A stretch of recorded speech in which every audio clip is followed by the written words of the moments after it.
नमस्कार, हम जीत रहे लेकिन चालू कर दे तो भोजपुरी देखे तो भाई आज हम बात कर वाली फिल्म्स प्रेम रोगी के बारे में। हाँ, फिल्म्स प्रेम रोगी ये वो नया स्टार फिर से भोजपुरी इंडस्ट्री में एंट्री मारे जा रहा बड़ा, लेकिन ये बतौर एक्टर हवा।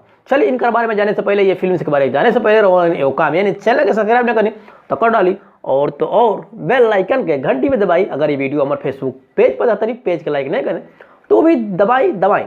चलिए बात कर ली फिल्म प्रेम रोगी के बारे में।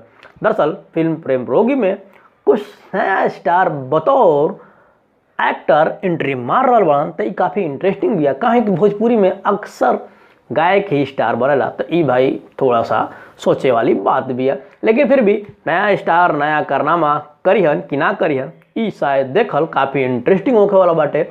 अब उनका साथ एगो और ही चेहरा बड़ा मंजीत सिंह। दरअसल मंजीत सिंह ऐसे पहले भी कई फिल्म्स कर चुकल बड़ा, लेकिन वो तरह के उतना भव्य तरीका से कोनो ऐसा इनकर फिल्म्स पर्दा पर नहीं खेल जौना के लेके हम कुछ विशेष कर सकी, कैसे हम विशेष उनका कारनामा बता सकी।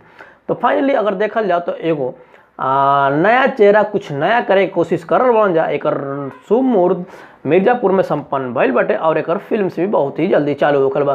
दरअसल अगर हमने के जानल जाते एम स्टार कास्ट में के नजर आल बा। दरअसल स्टार कास्ट में देखल जाओ तो स्टार कास्ट में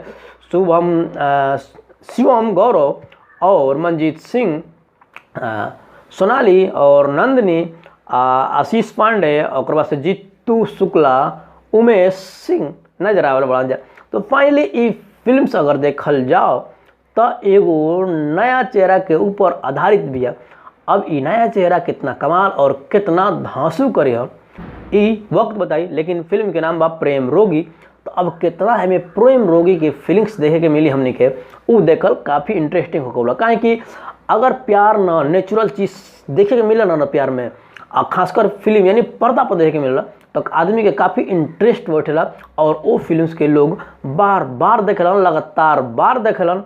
तो ये बाटे फिल्म प्रेम रोगी से जुड़ल कुछ वीक्स अपडेट। अब बता दी कि फिल्म के निर्माता माने नंदलाल आर पांडे और एक लेखक और निर्देशक बने वकील हैदर। हाँ, अकील हैदर। अब अकील हैदर जी कितना खास और कितना यूनिक सरेन वो वावे वाला वक्त बताए। चलिए बना रहे न्यूज़ तो भोजपुरी के साथ हर एक खबर रहो लगने सबसे पहले पहुंची। बाकी हम जीत। नमस्कार।